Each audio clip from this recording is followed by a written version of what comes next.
Israel और Lebanon के बीच 17 अप्रैल से घोषित युद्ध विराम महज एक औपचारिकता बनकर रह गया है। जमीनी हकीकत यह है कि सीमा के दोनों ओर बारूद की गंध और धमाकों की गूंज कम होने का नाम ही नहीं ले रही। शुक्रवार को इजरायली हवाई हमलों में दक्षिणी लेबनान में भारी तबाही मचाई, जिसमें एक ही परिवार के 3 बच्चों और उनके पिता समेत 5 लोगों की जान चली गई। वहीं हिजबुल्लाह ने भी जवाबी कार्रवाई करते हुए उत्तरी इजराइल पर आत्मघाती ड्रोन से हमला किया, जिसमें 2 इजरायली सैनिक घायल हो गए। एक इजरायली सैनिक की मौत भी हो गई। इजराइल में अपने सैनिक को आखिरी विदाई देने बड़ी संख्या में आम लोग उमड़े। बता दें कि इजराइल भी लगातार लेबनान पर हमला कर रहा है। लेबनान की नेशनल न्यूज एजेंसी के अनुसार गुरुवार देर रात इजरायली वायुसेना ने दक्षिणी लेबनान के कफार रुम्मान इलाके को निशाना बनाया। शुक्रवार को बचाव कर्मियों ने मलबे के नीचे से 5 शव बरामद किए।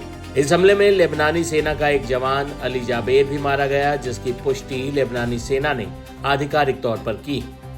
लेबनान में भी जंग में मारे जा रहे लोगों की अंतिम यात्राएं लगातार निकल रही। रोते बिलखते लोग यहाँ की पहचान बन गए।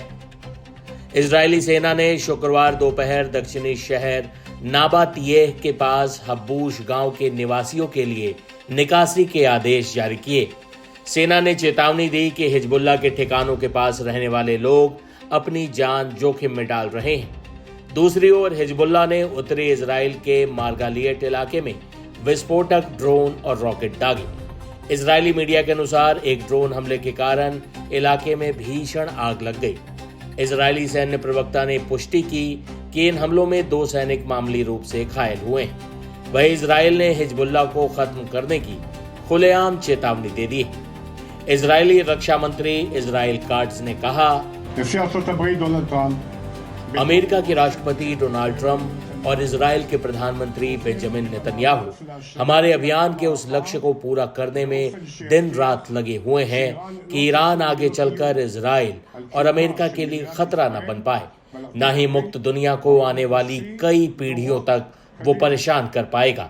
हम शांति की प्रक्रिया में पूरी तरह सहयोग कर रहे हैं, लेकिन हम जानते हैं कि हमें जल्द ही दोबारा एक्शन मोड में आना पड़ सकता है अपने लक्ष्यों को पूरा करने के लिए। हम हर आतंकी ढांचे और इंफ्रास्ट्रक्चर को ध्वस्त कर देंगे जो हमारे सिक्योरिटी जोन में येलो लाइन तक है, चाहे जमीन के ऊपर हो या नीचे, ठीक उसी तरह जैसे हमने गाजा में किया था। हम पूरे लेबनान से हिजबुल्लाह को खत्म कर देंगे। हमने नॉर्थ की जनता को सुरक्षा का वादा किया था, जिसे हम जरूर पूरा करेंगे।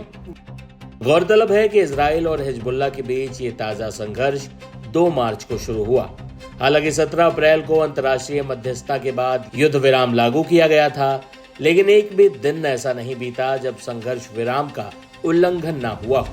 विशेषज्ञों का मानना है कि अगर हमलों का सिलसिला नहीं थमा तो ये सीमित संघर्ष एक पूर्ण युद्ध का रूप ले सकता है। इजराइल ने लेबनान के एक बड़े हिस्से पर कब्जा कर लिया है और उसे अपना बफर जोन और सिक्योरिटी जोन की तरफ विकसित कर रहा है। ऐसे में यह तो तय है कि हिजबुल्लाह और इजराइल में ये जंग लंबे समय तक जारी रह सकती है।